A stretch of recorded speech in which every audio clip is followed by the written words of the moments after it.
warahmatullahi wabarakatuh. Perkenalkan, nama saya Dea Aulia Putri dengan NIM 20105011096, mahasiswi semester 1 Fakultas Farmasi Universitas Wahid Hasyim Semarang. Di sini, saya akan mengerjakan kasus 1 pada pertemuan keempat yang telah diberikan oleh dosen saya, yaitu Bu Vidya. Dalam pengerjaan kasus ini, kita akan melakukan uji beda. Untuk melakukan uji beda, cara yang pertama adalah kita akan menggunakan uji T berpasangan atau uji T dependent. Apa itu uji T berpasangan? Uji T berpasangan adalah uji yang menggunakan dua variabel atau lebih. Syaratnya adalah terdistribusi normal. Syarat dari terdistribusi normal adalah hasil signifikansi harus lebih dari 0,05. Apabila kurang, maka kita harus menguji ulang dengan uji non-parametrik. Di sini saya akan membuat datanya. Pertama-tama, kita buka SPSS-nya terlebih dahulu.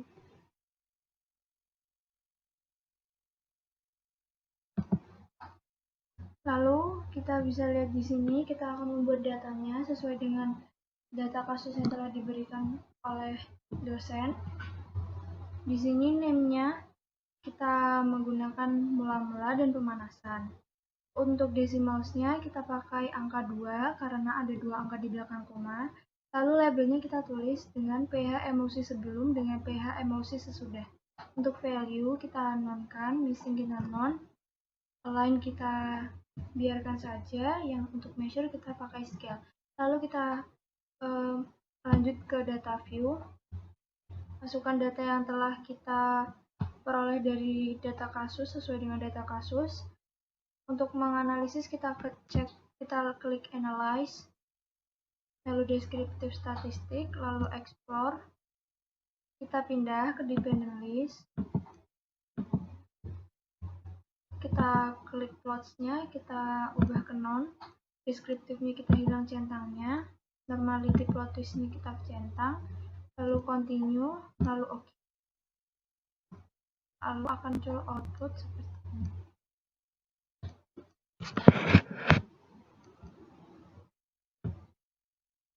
Apabila nanti hasilnya kurang dari 0,05, maka kita harus melakukan uji non-parametrik. Dapat kita lihat di sini hasilnya adalah 0,012 yang artinya signifikansinya itu kurang dari 0,05. Di sini kita akan melakukan uji non-parametrik yaitu uji Wilcoxon. Caranya klik analyze, lalu non-parametric test. Kita cari yang to relate samples. Untuk pH emulsi sebelum kita masukkan ke variabel 1, pH emulsi sesudah kita masukkan ke variabel 2. Lalu jangan lupa test type-nya itu kita pakai Wilcoxon. Lalu kita OK. Nanti akan muncul output seperti ini.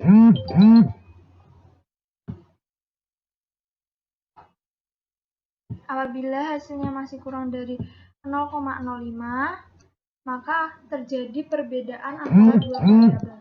Dapat kita lihat signifikansinya adalah 0,02 yang artinya terdapat perbedaan antara dua variabel. Kesimpulannya, apabila hasil tidak homogen, kita tidak menggunakan uji T karena signifikansinya adalah 0,02 yaitu yang berarti kurang dari 0,5, artinya terdapat perbedaan antara dua variabel.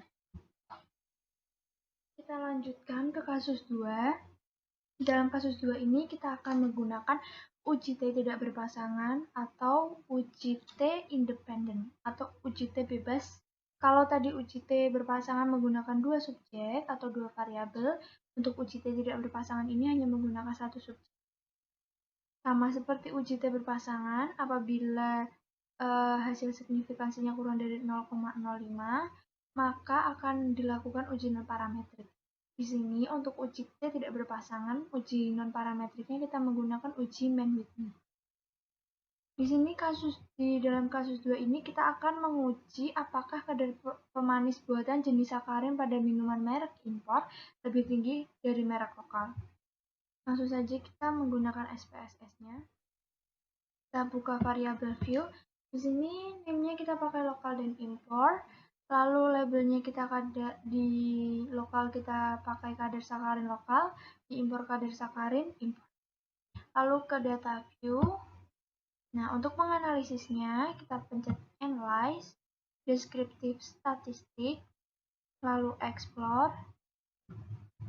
Nah, nanti kita akan memindahkan dari kolom sini, kiri ini, ke kolom Dependent List.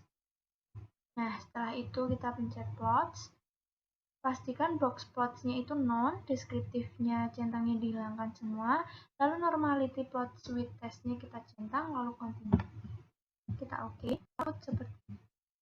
Apabila nanti hasilnya kurang dari 0,05, maka kita akan menggunakan uji non-parametrik. Di sini dapat kita lihat hasil signifikansinya adalah 0,023, yang artinya tidak terdistribusi normal. Maka kita harus menggunakan uji Mann-Whitney untuk uji non-parametrik. Kita langsung saja. Untuk variabel view-nya, kita name-nya pakai merek, lalu kadar sakarin. Desimalsnya untuk merek kita nolkan, kadar sakarinnya tetap 2. Labelnya merek minuman dan kadar sakarin. Untuk value kita pakai untuk kode 1 itu untuk lokal, kode 2 untuk import. Seperti itu. Lalu kita add ya, jangan lupa. Lalu kita oke. Nah, setelah itu kita ke data view. Untuk menganalisis kita pencet analyze, lalu non-parametric test, karena tadi untuk T berpasangan kita pakai itu relate samples, lalu yang ini kita pakai itu independent samples. Nah, untuk merek minuman kita pindahkan ke test variable list, tapi untuk kadar sakarin kita pindahkan ke test variable list. Untuk merek minuman kita masukkan ke grouping variable, lalu pencet define groups. Grup 1 kita pakai 1, grup 2 kita pakai 2, lalu kita continue. Nah, jangan lupa ya test type-nya kita pakai Mann-Whitney. Lalu kita oke. Lalu akan muncul output seperti ini. Apabila masih kurang dari 0,05, maka masih belum terdistribusi normal. Dapat kita lihat di sini, hasil signifikansinya adalah 0,289, yang artinya kurang dari 0,05. Kesimpulan yang dapat kita ambil adalah dalam uji T berpasangan ini terdapat 2 variabel.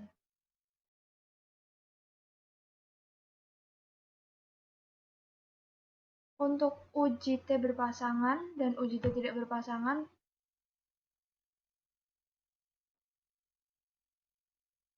sama-sama tidak terdistribusi normal dan tidak homogen. Dalam kedua uji ini, kesimpulan yang dapat kita ambil adalah terdapat adanya perbedaan antara perlakuan yang berbeda. Terima kasih sebelumnya atas perhatiannya. Mohon maaf apabila banyak kesalahan. Wassalamualaikum warahmatullahi wabarakatuh.